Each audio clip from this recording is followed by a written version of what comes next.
Assalamualaikum warahmatullahi wabarakatuh. Selamat datang di Nugroho Room. Bagaimana rekan-rekan untuk persiapannya? Saya harapkan semuanya tetap mempersiapkan tes PPK di 2021 ini ya, untuk hasil yang maksimal. Semoga rekan-rekan lolos ya. Karena kalau sudah masuk penjaringan sangat disayangkan kalau tidak dilanjutkan sampai 3 tahap di tahun ini ya. Seperti itu. Baik, saya bahas pada kesempatan hari ini prediksi soal PPK tentang kompetensi teknis, ya, kompetensi yang sering muncul pada soal-soal PPK ya. Jadi tidak ada untuk SKB, jadi langsung ke kompetensi teknis, sosial, kultural, manajerial ya, dan juga ada wawancara nanti. Ya, langsung saja kita bahas, tidak panjang lebar. Jangan lupa untuk subscribe terlebih dahulu ya. Ya, nomor 1, untuk mencegah terjadinya jawaban siswa yang sangat beragam, jenis tes uraian yang paling tepat digunakan adalah A. Tes uraian bebas, B. Tes uraian terbatas, C. Yang sederhana, D. Yang sangat kompleks. Ingat, jika cara mencegah ya terjadinya jawaban siswa yang beragam pada soal uraian, itu yang tepat adalah uraian terbatas ya. Jadi jawabannya yang B. Mengapa? Karena uraian terbatas atau uraian terstruktur ya, seperti itu. Jadi soal yang disusun tidak mengembang tetapi lebih terarah dan terbatas, sehingga ada batas jawaban. Walaupun kalimat jawaban peserta didik itu beraneka ragam, tetapi harus ada pokok-pokok penting yang terdapat dalam sistematika jawabannya sesuai dengan batas-batas yang telah ditentukan dan dikehendaki dalam soalnya.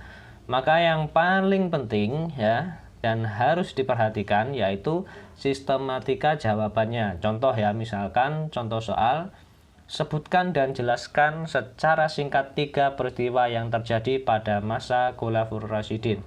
Nah, di situ sudah ada ya, menyebutkan dan menjelaskan 3. Nah, di sini ada keterbatasan, ada batasannya dan akan menjadikan lebih tepat dan terarah ya, tidak mengembang kemana-mana. Contoh yang lain, sebutkan 5 komponen dalam sistem komputer. Nah, di sini ada sebutkan 5 komponen komputer. Jadi ada keterbatasan ya dan lebih terarah agar tidak mengembang. Itu termasuk uraian terbatas ya atau terstruktur. Sedangkan ada 2 soal ya, ada 2 jenis uraian. Sedangkan uraian tak terbatas atau bebas ya, itu tes uraian jenis ini tuh membuka kesempatan kepada setiap orang untuk menjawab pertanyaan ya, untuk mengeluarkan pendapatnya sesuai dengan apa yang dia ketahui ya, bebas berargumentasi dengan soal dan menjawab menurut pandangannya masing-masing. Setiap tes itu mengandung problematik, bukan hanya sekedar menanyakan fakta-fakta saja. Jadi oleh karena itu setiap tes itu mempunyai cara dan sistematika yang berbeda-beda, tetapi harus mempunyai patokan dalam mengoreksi jawaban. Nah, itu untuk contoh uraian tak terbatas ya atau bebas, itu contoh misalkan coba jelaskan perbedaan tanaman monokotil dan tanaman dikotil. Nah, dari pertanyaan itu, siswa akan memprediksikan sendiri sesuai dengan argumentasinya sendiri ya. Tidak hanya menanyakan fakta-fakta saja ya, melainkan di situ juga melalui sudut pandangnya siswa masing-masing ya. Karena setiap argumentasi siswa A dan siswa yang lain itu pasti berbeda ya. Contoh soalnya, jelaskan perbedaan antara rukun dan wajib haji ya misalkan. Kemudian bagaimana perkembangan komputer di Indonesia. Nah, dari situ kan sudah terlihat ya bahwa jenis soal uraian tak terbatas atau bebas itu akan memancing argumentasi atau pendapat dari peserta didik seperti itu ya. Dan argumentasi itu pasti berbeda dengan yang lainnya. Kita bahas selanjutnya di soal yang nomor 2. Dengan melihat hasil pretest, seorang guru dapat mengetahui bahwa 3 dari 8 soal yang diberikan mampu dijawab hampir seluruh siswa dengan benar. Jika Anda sebagai guru, manfaat apa yang dapat dipetik dari informasi tadi? A. Mengajarkan seluruh materi sesuai dengan kurikulum agar penguasaan siswa lebih baik. B. 3 dari 8 soal tersebut tidak akan ditanyakan lagi pada saat melakukan post-test. C. Materi yang telah dikuasai siswa tidak perlu diajarkan lagi pada proses kegiatan belajar mengajar. D. Melaksanakan pelajaran remedial untuk materi yang belum dikuasai siswa berdasarkan hasil pretest. Ya, jawabannya itu adalah yang C ya. Jadi materi yang telah dikuasai siswa itu tidak perlu diajarkan lagi pada proses kegiatan belajar mengajar, karena waktu untuk mengajarkan materi yang 3 soal tadi dapat digunakan untuk memperdalam materi lain ya. Seperti itu ya. Jadi cukup mudah untuk kata kuncinya. Diingat-ingat bahwa dengan melihat hasil pretest ya, guru dapat mengetahui 3 dari 8 soal yang hampir seluruh siswa itu benar ya, tidak perlu diulangkan lagi ya, tidak perlu diajarkan lagi, dan hal itu dapat digunakan untuk memperdalam materi lain ya. Seperti itu. Kita lanjut next. Dalam rangka menilai tingkat keberhasilan pembelajaran ya, maka perlu dilakukan penilaian dalam bentuk tes. Di dalam penilaian dikenal dengan istilah tes formatif dan tes sumatif. Perbedaannya adalah titik-titik. A. Cakupan materi dan bentuk soal. B. Bentuk soal dan waktu pelaksanaan. C. Cakupan materi dan waktu pelaksanaan. D. Bentuk soal dan kondisi peserta didik. Ya, cakupan materi dan waktu pelaksanaannya. Ingat, kalau rekan-rekan sudah mempelajari ya tentang tes formatif dan tes sumatif, itu perbedaannya terletak pada cakupan materi dan waktu pelaksanaannya. Jadi rekan-rekan kalau melaksanakan ujian itu pasti kan ada timingnya. Jadi lihat kata kunci langsung ke perbedaan tes formatif dan sumatif. Nah, dari pilihan itu kan sudah langsung kelihatan ya, bisa langsung dijawab. Seperti itu. Untuk penjelasannya seperti ini. Jika ada yang belum paham, saya jelaskan. Tes formatif atau contoh penilaian itu seperti ulangan harian ya. Itu termasuk contoh tes formatif. Sedangkan tes sumatif itu penilaian akhir semester contohnya. Seperti itu. Jadi secara cakupan materi dan waktu pelaksanaan jelas berbeda. Formatif itu dengan waktu yang cukup pendek dengan cakupan materi yang tidak terlalu luas, sedangkan sumatif itu cakupan materinya cukup luas ya, dan waktu pelaksanaan pada akhir semester. Seperti itu ya. Nomor 4 kita simak.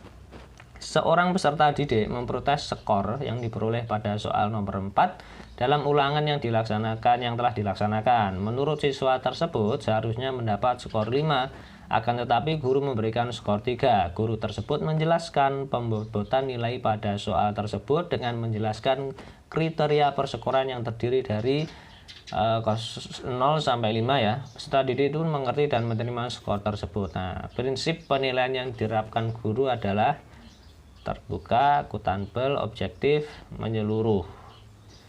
Ya, dan adil.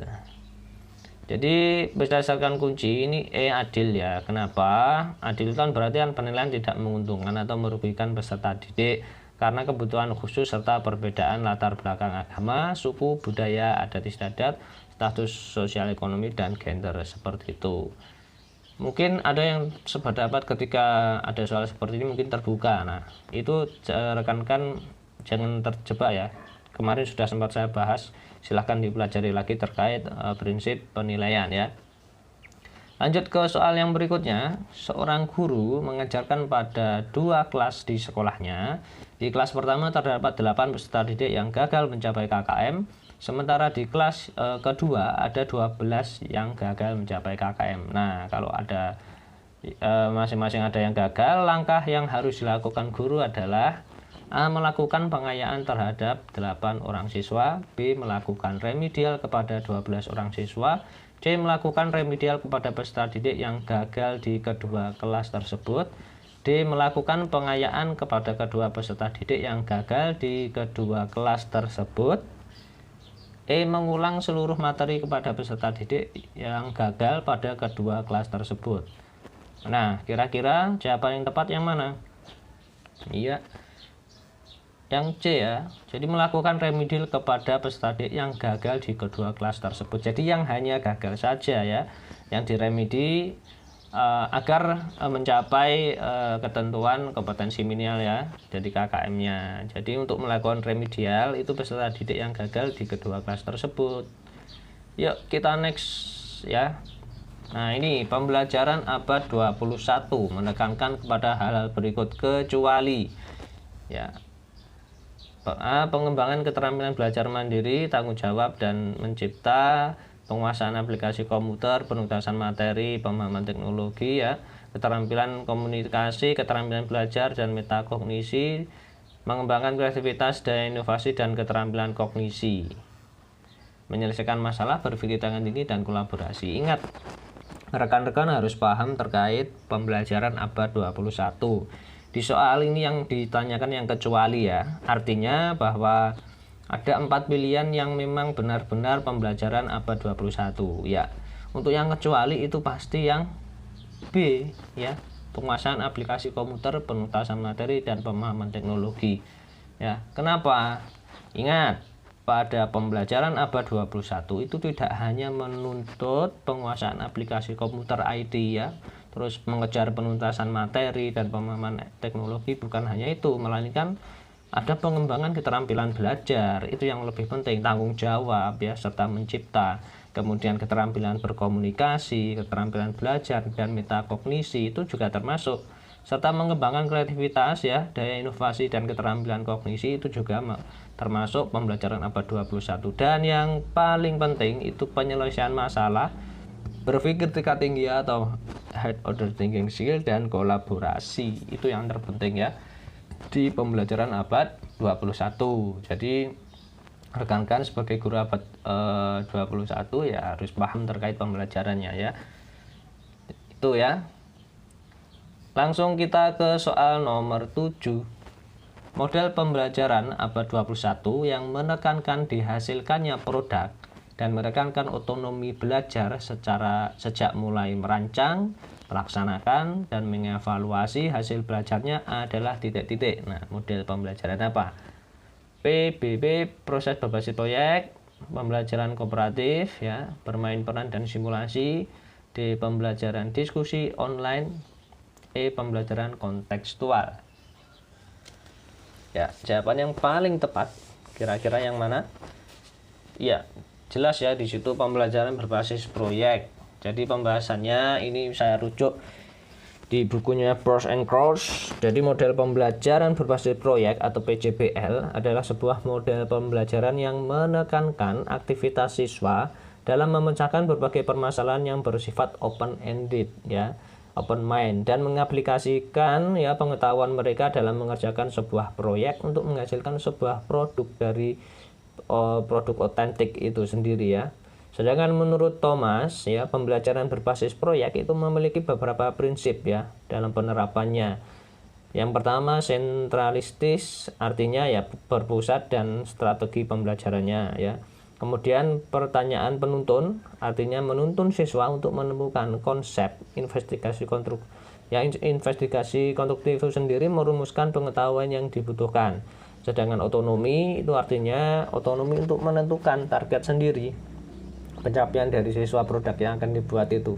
Sedangkan realistis yaitu pekerjaan nyata yang sesuai dengan kenyataan ya. Jadi realistis itu juga masuk pada prinsip penerapan dari PJBL ya. Jadi sesuai dengan kontekstualnya, sesuai dengan pekerjaan atau dengan proyek yang ada di kehidupan sehari-hari peserta didik. Itu kita lanjut ke soal yang berikutnya. Nah, jika di silabus ya ada diksi ya, diksi pilihan kata memecahkan masalah sampah, maka itu dapat ditemukan pada komponen silabus titik-titik. A, materi, B, kegiatan pembelajaran, C, kompetensi dasar, D, indikator, E, tujuan pembelajaran. Nah, ada silabus, ada RPP. Ya, jawaban yang tepat yang mana? Memecahkan masalah sampah. Nah, ini termasuk pada kata di kompetensi dasar ya, di KD.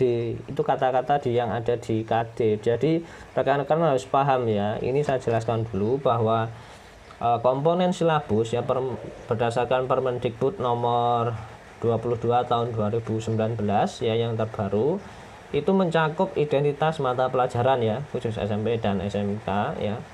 Kemudian identitas sekolah itu mencakup nama satuan pendidikan dan kelas.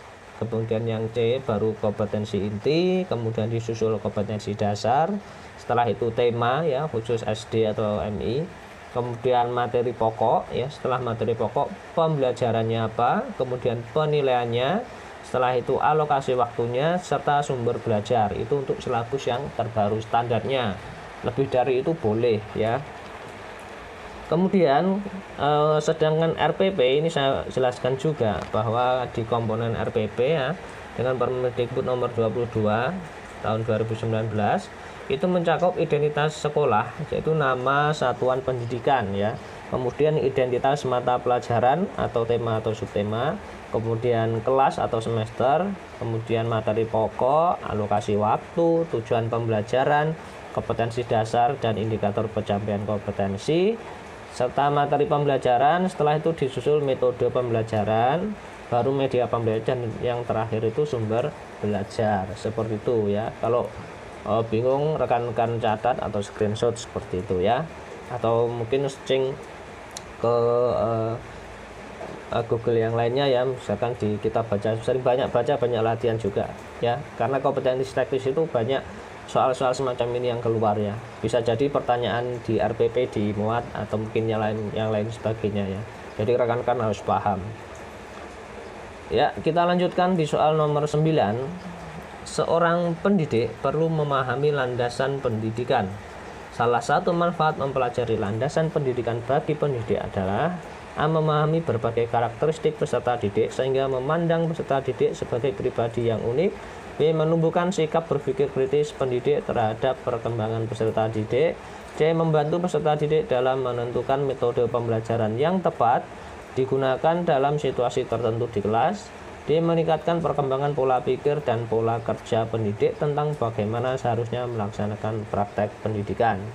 E. Memahami berbagai pasal-pasal dalam UUD dan peraturan yang berlaku di Indonesia terkait dengan pendidikan. Ingat, di sini kita termasuk pada pemahaman tentang behavior ya, juga tentang pedagogik. Nah, itu yang terpenting tentang landasan pendidikan bagi pendidik ya. Salah satunya yang dia meningkatkan perkembangan pola pikir dan pola kerja pendidik tentang bagaimana seharusnya melaksanakan praktek pendidikan. Jadi harus tahu ketika mempelajari landasan pendidikan ya bagi pendidik, itu manfaatnya itu tadi ya, dapat meningkatkan perkembangan pola pikir dan pola kerja pendidik ya tentang melaksanakan praktek pendidikan. Seperti itu. Untuk manfaatnya yaitu tadi pengembangan wawasan pendidikan ya, berkenaan dengan berbagai asumsi yang bersifat umum tentang pendidikan itu harus dipilih dan diadopsi oleh tenaga kependidikan sehingga ya menjadi cara pandang dan bersikap dalam rangka melaksanakan tugasnya. Kemudian yang kedua, meningkatkan perkembangan pola pikir dan pola kerja tentang bagaimana seharusnya melaksanakan praktek pendidikan. Seperti itu ya. Kita lanjut ke soal nomor 10. Rendahnya partisipasi peserta didik di kelas mendorong seorang guru menyediakan Google Drive agar karya peserta didik dapat tersimpan dengan baik sehingga memudahkan teman lainnya dalam memberikan sumbangan saran terkait karya temannya. Hal ini merupakan pengintegrasian teknologi pada domain A. Penilaian terhadap peserta didik, B. Berpahaman terhadap peserta didik, C. Strategi pembelajaran, D. Pemahaman materi pembelajaran, E. Pengelolaan pembelajaran. Nah, ingat di sini pelibatan IT ya. Jadi ya jawaban yang tepat adalah strategi pembelajaran ya, agar karya siswa itu tidak menumpuk ya, sehingga dapat tersimpan dengan baik. Jadi contoh pemanfaatan teknologi untuk penilaian, jadi saya akan jelaskan ya. Pemanfaatan teknologi untuk penilaian itu salah satunya mengukur pencapaian kompetensi guru menggunakan Google Formulir ya, agar bisa untuk melihat perolehan skor secara cepat dan mendapat data indikator kompetensi apa yang belum tercapai.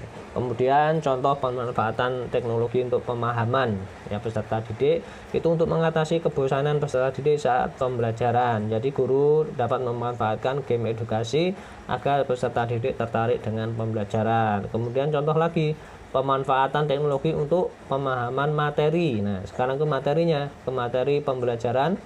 Jadi rendahnya daya serap peserta didik terhadap kompetensi tertentu mendorong guru memanfaatkan video edukatif yang terintegrasi dengan YouTube ya, misalkan dengan maksud agar peserta didik dapat belajar materi secara mandiri di samping di dalam kelas ya, di samping di kelas. Contoh juga pemanfaatan teknologi untuk pengelolaan pembelajaran ya. Ini untuk memudahkan guru dalam menjelaskan materi. Guru ya memanfaatkan slide PowerPoint, nah, misalkan seperti itu. Itu ya untuk contoh pemanfaatan teknologi baik untuk peserta didik, untuk materi pelajaran serta pengelolaan pembelajaran ya. Kita ke soal yang berikutnya. Ini ada soal, Ari adalah anak rajin, memiliki sikap yang baik dan bahkan sering mewakili dalam kegiatan Olimpiade Sains Nasional. Tapi pada hasil laporan belajar dia memiliki 5 nilai yang di bawah KKM. Tindakan Anda sebagai wali kelas adalah titik-titik. A. Siswa tersebut tetap naik kelas dengan mempertimbangkan peserta OSN. B. Meminta masukan dari guru-guru terkait naik tidaknya. C. Mendiskusikan dengan orang tua Ari terkait masalah ini. D. Tidak naik kelas karena tidak memenuhi kriteria kenaikan kelas. E. Naik kelas karena sikap Ari baik. Nah, ini termasuk problematika di pendidikan di lapangan juga ya. Ketika ada siswa yang 5 nilainya di bawah KKM. Jadi tindakan rekan-rekan sebagai wali kelas itu adalah tidak naik kelas karena tidak memenuhi kriteria kenaikan kelas. Ingat loh ya. Jadi ketika rekan-rekan merujuk pada Permendikbud ya nomor 23 tahun 2016 ya, di sini sudah dijelaskan bahwa KI 1 dan KI 2 itu tentang kompetensi sikap minimal baik. Sedangkan KI 3 dan KI 4 ya tentang kompetensi pengetahuan dan keterampilan itu tuntas ya. Jadi batas ketidaktuntasan KI 3 dan KI 4 itu adalah maksimal 3 mapel ya. Jadi kalau lebih dari 3 mapel artinya anak itu belum tuntas ya. Di sini kan dia memiliki 5 nilai yang di bawah KKM ya. Mungkin 5 mapel yang di bawah KKM ya, misalkan seperti itu. Nomor selanjutnya, dalam suatu pembelajaran diperoleh data banyak siswa yang tidak aktif, maka Anda sebagai guru harus mengubah pendekatan pembelajaran yang tepat. Pendekatan yang tepat untuk mengatasi hal tersebut adalah titik-titik. A. Konstruktivisme. B. Kontekstual. C. Saintifik. D. Deduktif. E. Induktif. Nah, ini pendekatan untuk mengatasi siswa yang tidak aktif ya, banyak siswa yang tidak aktif.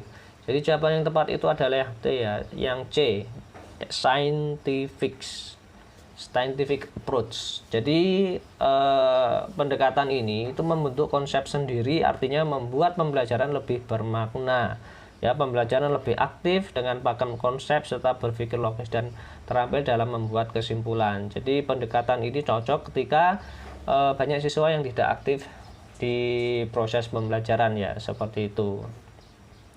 Kita lanjutkan ke soal nomor 13. Dalam pembelajaran di kelas, seorang guru melaksanakan 3 langkah pembelajaran. Salah satu pada kegiatan pendahuluan adalah apersepsi materi. Nah, tujuan apersepsi materi adalah titik-titik. A. Mengaitkan materi pelajaran pada minggu-minggu sebelumnya sesuai dengan materi hari ini. B. Merumuskan masalah terkait materi yang akan dipelajari. C. Melakukan pengelompokan submateri agar mudah dipahami peserta didik. D. Merangsang dan membangun motivasi belajar peserta didik. E. Menciptakan kondisi belajar yang kondusif. Nah, langsung saya jawab. Untuk tujuan apersepsi ya, itu rekan-rekan harus tahu bahwa ya, mengaitkan materi pelajaran pada minggu-minggu sebelumnya sesuai dengan materi hari ini. Ya, jadi apersepsi itu mengaitkan ya, ibaratnya dengan kalimat. Masih ingatkah kalian tentang pembelajaran yang kemarin tentang, nah itu ada hubungannya. Jadi siswa itu sudah siap sebelum masuk ke pembelajaran inti ya, seperti itu. Lanjut kita ke soal nomor 14. Saat merancang pembelajaran, seorang guru ingin menyederhanakan konsep atau prinsip atau hukum yang kompleks sehingga memperjelas penyajian pesan secara tertulis. Media apa yang paling tepat dipilih oleh guru?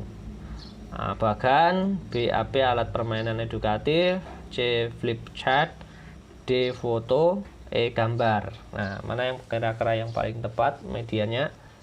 Ya, yang A ya, yang bagan, karena ingin menyederhanakan. Saya jelaskan. Bagan itu merupakan media yang membantu untuk menyajikan pesan pembelajaran melalui visualisasi dengan tujuan materi yang kompleks dapat disederhanakan sehingga siswa mudah untuk mencermati materi atau mencerna materi tersebut.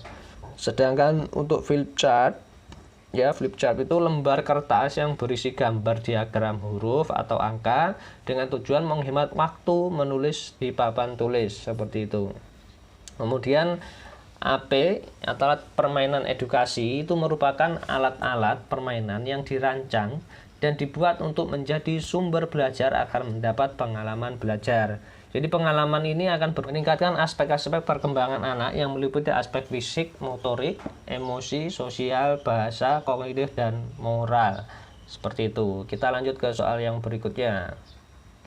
Pada akhir pembelajaran, siswa diminta untuk mendemonstrasikan tugas belajar yang diberikan guru dengan tujuan agar siswa tersebut mengaplikasikan kemampuan keterampilan yang dimilikinya dan guru dapat menilai kompetensinya. Instrumen yang dapat dipilih oleh guru untuk merekam hasil belajar yaitu A. Daftar cek, B. Benar salah, C. Pilihan ganda, D. Menjodohkan, E. Jawaban bebas.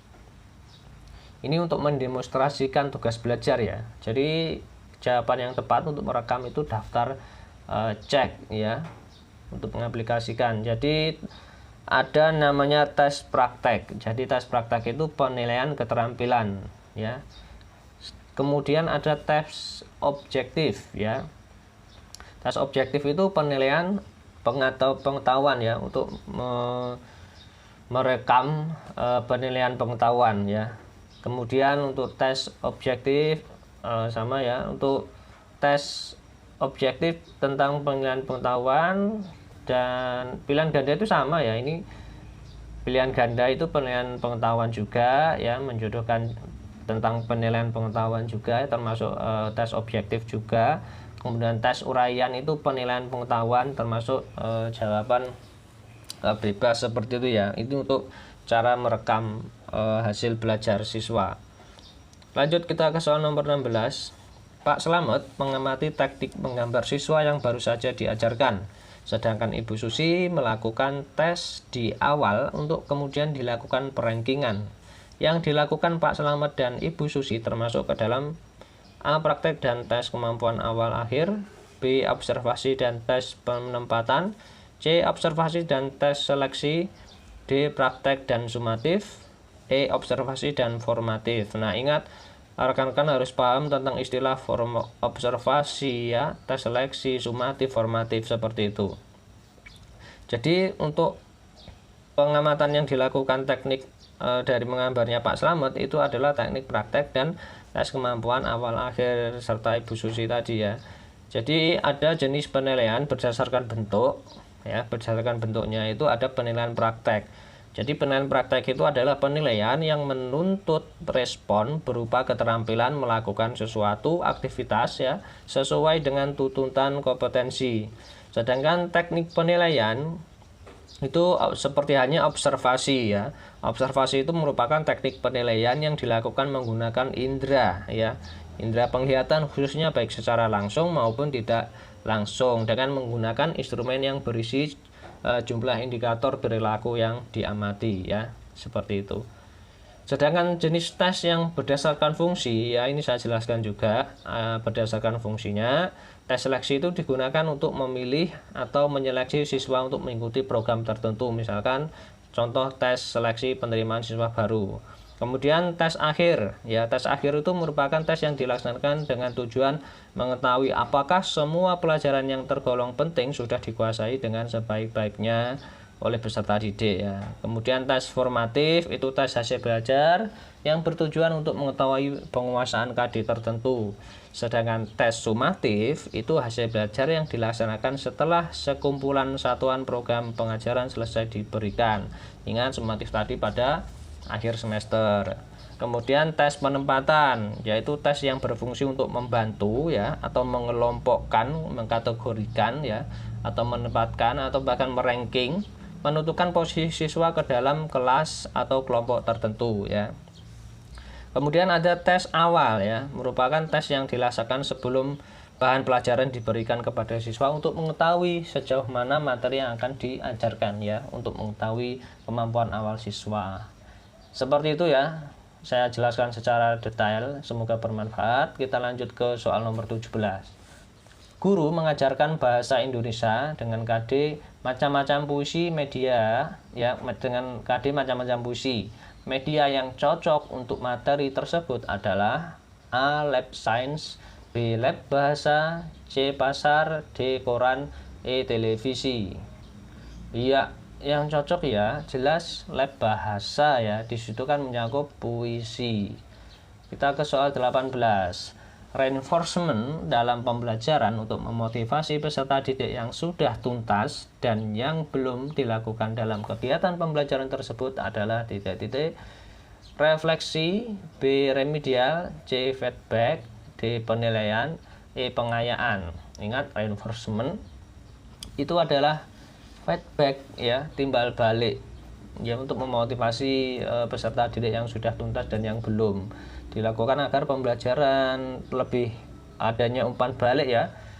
Umpan balik itu sendiri terdiri dari reinforcement maupun punishment ya, atau hukuman, bukan penekanan lah istilahnya, punishment. Nah, sedangkan refleksi pembelajaran itu adalah suatu komponen kegiatan yang dilaksanakan setelah proses pembelajaran dengan tujuan untuk menilai dan mengamati apa yang telah terjadi selama pembelajaran. Contoh, mencermati kembali video pembelajaran yang telah dilaksanakan, mencermati catatan harian dan jurnal pembelajaran. Contohnya seperti itu. Sedangkan remedial itu pemberian bantuan bagi peserta didik yang mengalami kesulitan atau keterlambatan belajar ya. Rekan-rekan harus paham ini. Kita lanjutkan ke soal nomor 19. Seorang guru mencari materi dan media dari internet saat menyusun RPP. Materi dan media tersebut akan disampaikan pada proses pembelajaran dengan maksud agar siswa tidak kesulitan memahami pelajaran. Langkah apa yang harus dilakukan oleh seorang guru saat memilih materi pelajaran? A. Mengidentifikasi aspek-aspek yang terdapat dalam kompetensi inti dan kompetensi dasar serta indikator. Kemudian B. Menganalisis potensi peserta didik, relevansi dan karakteristik daerah dan struktur kurikulum. C. Menyesuaikan dengan tingkat perkembangan fisik, intelektual, emosi, sosial, dan spiritual peserta didik. D. Melihat kebermanfaatan bagi peserta didik, aktualisasi kedalaman dan keluasan materi pelajaran. E. Relevansi dengan kebutuhan peserta didik dan tuntutan lingkungan. Ya, ini langkah yang dilakukan seorang guru untuk memilih materi pelajaran itu adalah dengan mengidentifikasi aspek-aspek yang terdapat dalam kompetensi inti ya, kompetensi dasar dan indikator. Jadi langkah-langkah pemilihan materi itu yang pertama ya, mengidentifikasi aspek-aspek yang terdapat dalam standar kompetensi dan kompetensi dasar ya. Kemudian memilih jenis materi yang sesuai dengan KD ya. Kemudian memilih sumber bahan ajar. Lanjut ya, soal nomor 20. Ini kemarin keluar juga. Kalender yang digunakan untuk melihat minggu ujian tengah semester di sekolah disebut dengan titik-titik. A. Kalender akademik, B. Kalender pendidikan, C. Kalender umum, D. Kalender waktu, E. Kalender agama. Iya, sangat mudah ya. Kalender pendidikan. Ini saya jelaskan, ada kalender pendidikan dan kalender akademik. Nah, kalender akademik itu apa? Jadi kalender akademik itu istilah umum dalam dunia pendidikan yang merujuk kepada jadwal kegiatan tahunan suatu lembaga pendidikan yang memuat semua hal yang terkait dengan proses belajar mengajar, baik penerimaan peserta didik ya, PPDB, dan kelulusan. Sedangkan kalender akademik itu sendiri disusun dalam suatu pola yang menggambarkan jangka waktu dan jenis kegiatan akademik ya. Kalender akademik itu terbagi menjadi 3 bagian, yakni semester gasal, semester genap, dan semester khusus. Seperti itu. Sedangkan kalender pendidikan atau Kaldik itu merupakan pengaturan waktu untuk kegiatan pembelajaran peserta didik selama 1 tahun pembelajaran yang mencakup antara permulaan tahun ajaran, minggu efektif belajar, dan juga jeda tengah semester, jeda antar semester, libur akhir tahun pelajaran, baik keagamaan, ya umum khusus serta kegiatan khusus sekolah. Jadi beda ya antara kalender akademik dan kalender pendidikan ya, seperti itu. Ya, saya harapkan ini dipahami. Kita lanjut ke soal yang berikutnya. Guru sedang melakukan pembelajaran sains untuk mengukur dimensi metakognitif pada diri peserta didik dengan titik-titik: A. Tes tertulis, B. Tes lisan, C. Uraian, D. Unjuk kerja, E. Praktek. Ini untuk metakognitif. Ya, jawaban yang tepat adalah uraian. Kenapa? Jadi saya jelaskan di dimensi pengetahuan itu ada faktual. Artinya elemen-elemen dasar ya yang harus diketahui peserta didik ya. Kemudian konseptual, artinya adanya klasifikasi, prinsip-prinsip, konsep, teori ya yang mendukung faktual itu sendiri ya. Itu konseptual. Sedangkan prosedural itu keterampilan melakukan prosedur ya. Untuk langkah-langkah prosedurnya, nah itu termasuk keterampilan melaksanakan prosedur. Kemudian metakognitif itu sendiri keterampilan bersikap mandiri dan tahu apa yang telah dipelajari, apa yang sedang dipelajari, dan apa yang harus dilakukan. Jadi yang cocok untuk mengukur dimensi metakognisi itu ya uraiannya itu ya, tes uraian seperti itu. Oleh sebab itu di tes PPK nanti ada wawancara dalam bentuk tes uraian ya, kurang lebih 10 soal ya. Lanjut kita ke soal yang berikutnya. Untuk mengukur sejauh mana kemampuan siswa secara kognitif, psikomotorik, dan afektif merupakan titik-titik: A. Jenis penilaian, B. Fungsi penilaian, C. Prinsip penilaian, D. Tujuan penilaian, E. Asas penilaian.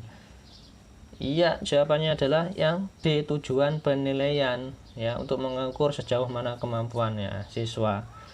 Jadi tujuan penilaian itu yang pertama mengetahui tingkat penguasaan kompetensi dalam sikap afektif ya, sikap itu afektif.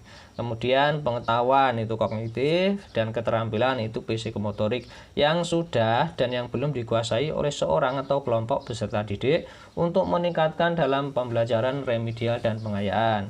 Sedangkan yang kedua, tujuan penilaian itu menetapkan ketuntasan penguasaan kompetensi belajar peserta didik dalam kurun waktu tertentu, yaitu harian, tengah semester, ya, 1 semester, 1 tahun, dan masa studi satuan pendidikan. Kemudian menetapkan program perbaikan atau pengayaan, dan yang tujuan yang terakhir itu memperbaiki proses pembelajaran. Sedangkan untuk fungsi penilaian itu menggambarkan sejauh mana peserta didik menguasai suatu kompetensi, mengevaluasi hasil belajar peserta didik dalam rangka membantu peserta didik memahami kemampuan dirinya, ya, mendiagnosa kesulitan belajarnya, serta mengkontrol bagi pendidik dan satuan pendidikan tentang kemajuan peserta didik. Itu untuk fungsi penilaian ya. Saya harapkan ini juga dipahami. Kita lanjut ke soal yang berikutnya. Prinsip penilaian, di mana penilaian oleh pendidik merupakan salah satu komponen yang tidak terpisahkan dari kegiatan pembelajaran, yaitu prinsip titik-titik: A. Menyeluruh, B. Terpadu, C. Terbuka, D. Beracuran kriteria, E. Akuntabel. Ya, jawaban yang tepat itu adalah prinsip terpadu. Kenapa? Jadi penilaian itu masuk pada komponen yang tidak terpisahkan dalam pembelajaran. Seperti itu termasuk terpadu. Soal yang nomor 24. Pak Kama mengadakan ulangan dengan KD menentukan hasil operasi bilangan bulat. Dari 32 siswa, ternyata 22 siswa tidak tuntas KKM. Apa yang sebaiknya dilakukan Pak Karma? Ini Pak Karma ini. A. Mengadakan pengayaan kepada 10 siswa, B. Mengadakan remedial untuk 22 siswa di bawah KKM, C. Melakukan pembelajaran ulang dengan media dan metode pembelajaran berbeda, D. Melakukan pengayaan untuk seluruh siswa, E. Memberikan tugas mandiri kepada 22 siswa yang tidak tuntas. Nah, dari ini kita harus paham ketika kita menjadi posisi guru ya. Nah, ternyata ada 20 siswa yang tidak tuntas KKM, jadi kita harus melakukan pembelajaran ulang dengan media dan metode pembelajaran berbeda. Ingat ya, sampai 22 siswa. Artinya ya lebih dari setengah ya. Jadi aturan remedial itu jika persentase remedial itu dari 0 sampai kurang dari 20 itu bimbingan individu atau tugas mandiri atau tutor sebaya ya. Seperti itu. Ini aturan remedial ya. Ini pasti keluar juga. Kemudian sekitar 20% sampai kurang dari 50% dari jumlah peserta didik itu perlu bimbingan dalam kelompok belajar. Nah, kemudian ketika lebih dari 50% itu pembelajaran ulang ya. Tentu dengan media dan metode pembelajaran yang berbeda seperti itu. Sedangkan persentase tidak tuntas itu yang tidak tuntas kan 22. Nah, jumlah siswanya kan 32 dikali 100. Nah, itu cara menghitungnya. Artinya jumlah ketidaktuntasan dalam satu kelas itu 69%. Jadi lebih dari 50% akhirnya diadakan pembelajaran ulang. Seperti itu ya Bapak Ibu guru. Semoga ini bisa diterapkan untuk pemahamannya baik dalam tes CPNS juga pada implementasi pembelajaran di satuan pendidikan masing-masing. Baik, kita lanjutkan ke soal yang terakhir di soal nomor 25. Masih dengan pembelajaran abad 21. Pembelajaran abad 21 itu menekankan kepada hal-hal berikut ini kecuali A. Pengembangan keterampilan belajar mandiri tanggung jawab dan mencipta. B. Penguasaan aplikasi komputer. C. Keterampilan komunikasi. D. Mengembangkan kreativitas. E. Penyelesaian masalah. Nah, ini jawaban yang tepat adalah penguasaan aplikasi komputer dan penuntasan materi dan pemahaman teknologi. Itu tidak dituntut sepenuhnya di abad 21. Jadi tidak berpaku pada penguasaan aplikasi komputer. Kenapa? Karena pada keseluruhan di peserta didik khususnya di negara kita tidak semuanya terjangkau penuntasan aplikasi komputer dan pemahaman IT ya, seperti itu. Dan juga kecenderungan guru untuk menuntaskan materi, ngebut materi itu juga tidak termasuk pada pembelajaran abad 21. Jadi abad 21 pembelajarannya itu pada pengembangan keterampilan belajar mandiri, tanggung jawab, serta mencipta, kemudian keterampilan komunikasi, keterampilan belajar dan metakognisi, ya, mengembangkan kreativitas, daya inovasi dan keterampilan kognisi, serta penyelesaian masalah. Ini yang terpenting, berpikir tingkat tinggi dan kolaborasi. Nah, saya ingatkan kembali di sini, mudah-mudahan pembelajaran atau belajar bersama Nugroho Harum ini bisa bermanfaat dan bisa membantu rekan-rekan untuk mempermudah tes seleksi PPK di tahun ini di 2021 ya. Jangan lupa untuk share, subscribe, serta komen, serta dukung channel ini agar semakin berkembang dan semoga rekan-rekan bisa lolos di tes PPK maupun CPNS 2021. Saya akhiri, wassalamualaikum warahmatullahi wabarakatuh.